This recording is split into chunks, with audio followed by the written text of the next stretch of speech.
One day four hikers got lost, wandering into the wilderness outside of town. Somehow they found themselves without matches. It was cold, the weather had turned bad.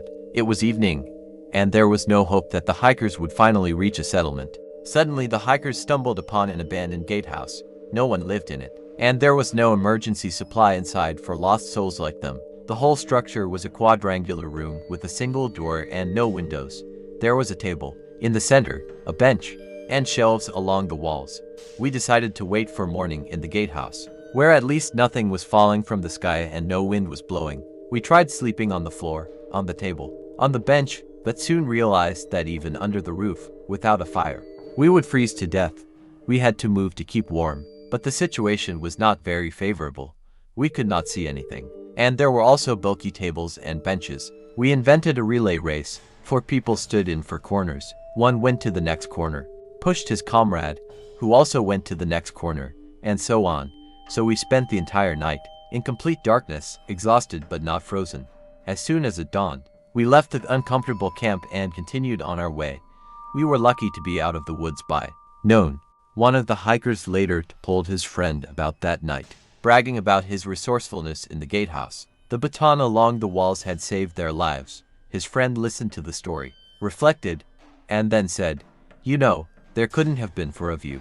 The first goes to the second corner, the second to the third, the third to the fourth, and the fourth goes to the empty first corner, because the man from it had already gone to the second. There must have been a 5th in the gatehouse." The narrator was silent, counted on his fingers, and suddenly turned pale. My wife and I had long wanted to move away from the hustle and bustle of the city. Her pregnancy was the impetus for this, because we wanted our baby to grow up in the fresh air. Our choice fell on a small house outside the city. The price was quite attractive, so after taking care of a few things we settled the new place in a few days. The house was not in the best condition, especially the floors. In the living room they were literally crumbling with old age. Asking my wife to spend the night at a friend's house, I started replacing the old planks. There was no reason for her to be there. She would fall through. I was very worried about her. When I removed the boards, I found an old cassette under one of them in the corner. I forgot about my work and put it into the tape recorder. At first all I could hear was crackling, sobbing, and panting, but then I heard a voice. It clearly belonged to a woman. She was crying and laughing, and it was creepy. If you're listening to this, it means I'm no longer alive, because my life has become hell. I never thought anything like this could happen to me. I didn't want this. No. It all started about a week ago, when I started having strange dreams. At first I just saw the whole room from above. Saw me sleeping, my little 5-year-old daughter Lilika sleeping, our dog wandering around the house in the dark. This went on for several days, and one day, as always, while watching me sleep, I noticed something in the corner. The room was pretty dark, but it was darker than any darkness, and, oh my god, it was moving. It looked like some kind of animal, and I could clearly see 2 blood-red reflections. Apparently they were its eyes. I was in the living room, and the dog, asleep next to Lily's crib in her room, suddenly perked its ears up and headed toward me. She started barking at the corner, and the thing seemed to be backing away.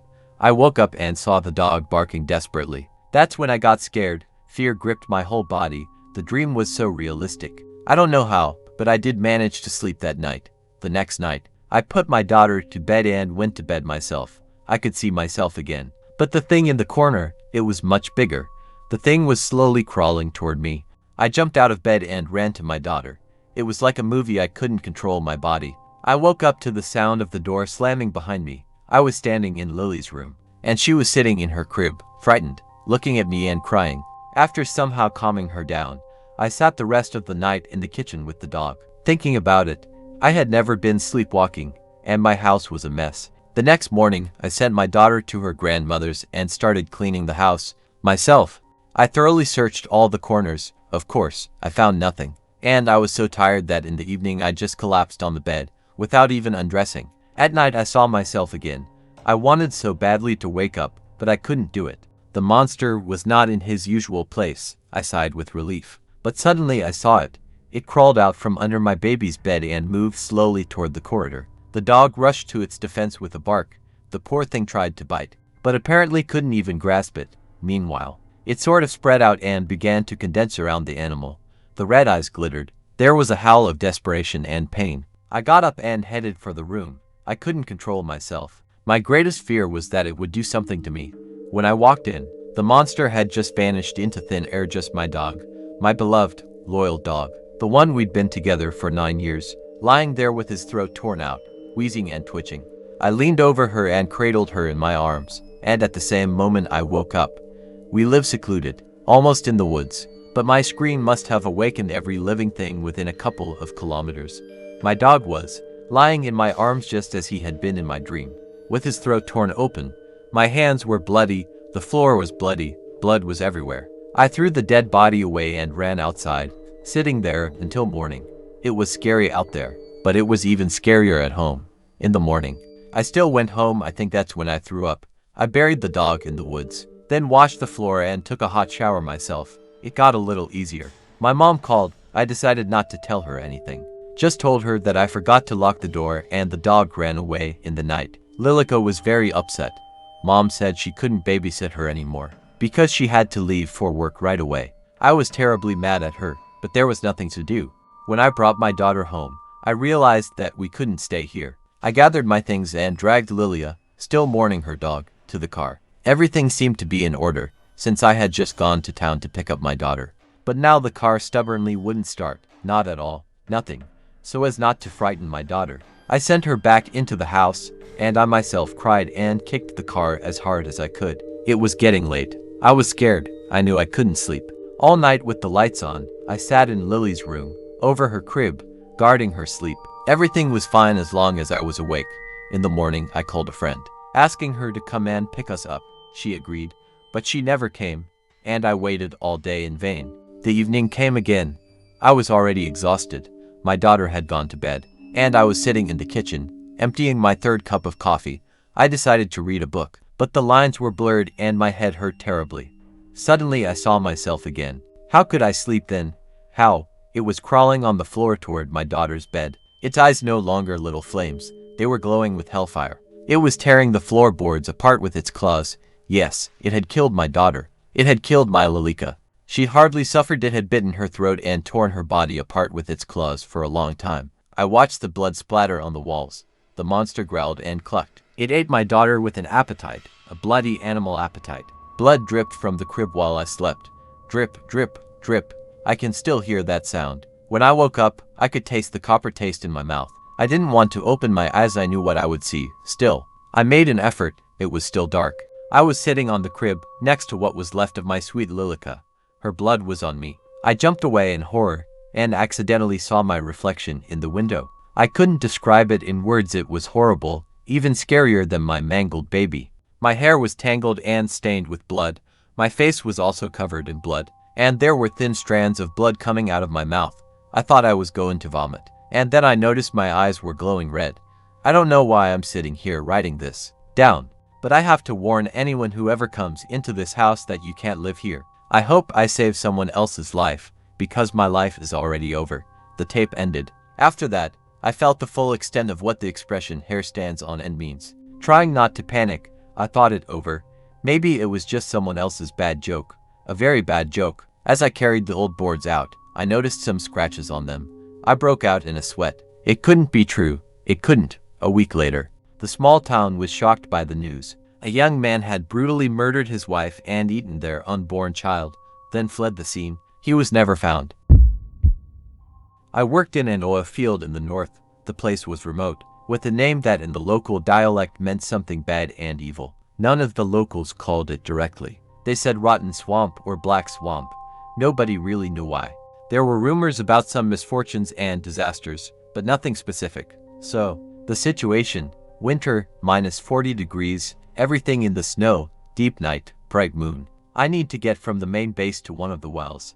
It's 18 kilometers. A narrow winding road through the hills between tall spruces and pines. The forest is covered with snow and stands as a black wall right up to the road. But you cannot drive across it. It is so narrow. The sky is starry, the moon's shadows are sharp, and it is even somehow bright. I'm in my Niva. I am driving fast. I enjoy the ride. I think about nothing. The snow is falling from under the wheels. The headlights are shining. I'm driving alone. Suddenly, quite far ahead, I see someone, some figure standing almost in the middle of the road. but because of the snow I can't make out yet. I think probably someone's car was stuck, and the man decided to walk to not freeze. There were no radios on the tanks. Not that I wasn't scared, but I didn't even think anything bad. I just slowed down a bit, getting ready to slow down. And then I feel as if everything is frozen inside. This dark figure, one and then goes sideways, to the side of the road, to the trees. It was the size of a person, but it was not walking, as if it just slipped. And I could see this movement so clearly, I remembered it 1,000 times later. I even looked around this place during the day, and I'm getting ahead of myself. So, the figure glided toward the trees and disappeared into them. I was almost there. I could see everything so clearly that I could not imagine then or now that it was a trick of seeing. Fear gripped me. When I braked, I immediately locked both doors manually. The Nevo was a simple one, without any trimmings, and I stood there, unable to drive on. I saw this place 15 meters in front of me and I felt that it was still there. My hair stands on end. Amazing feeling, I tell you. From there, I did everything on automatic. For some reason, I was sure that I needed to pass, but I was also sure that I just wouldn't make it.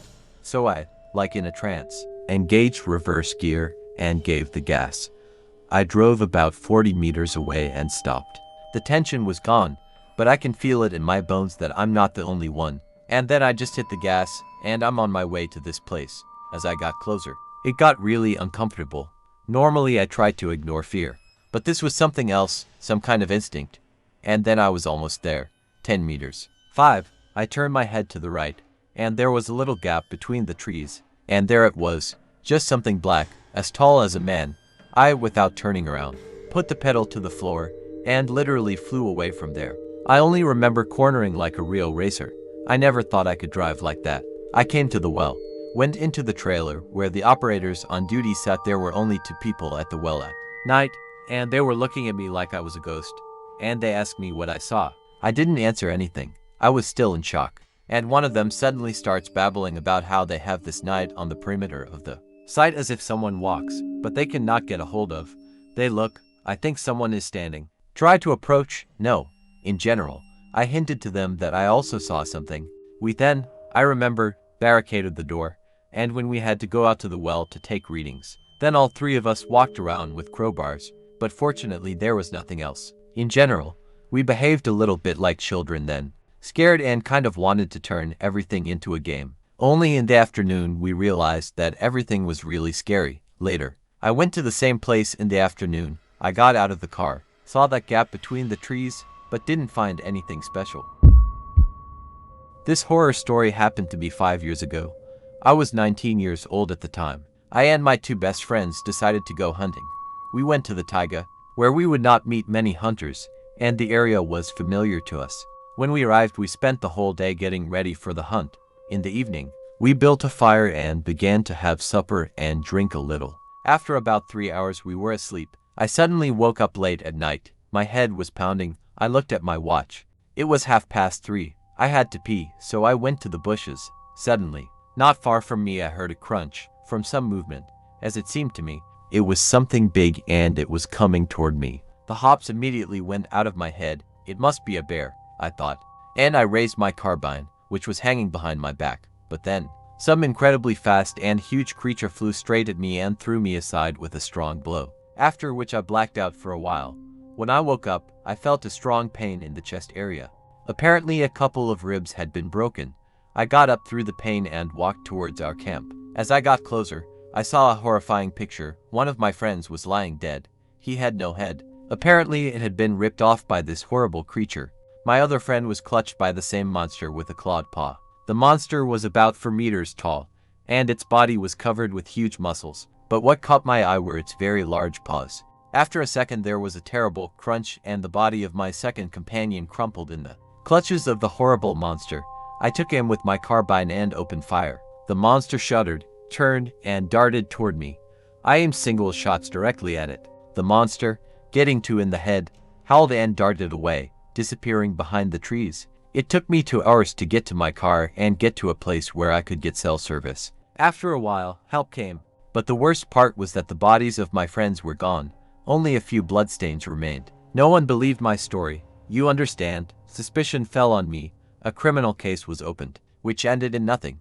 After what had happened, I never went hunting or fishing again and began to believe what I had laughed about all my life.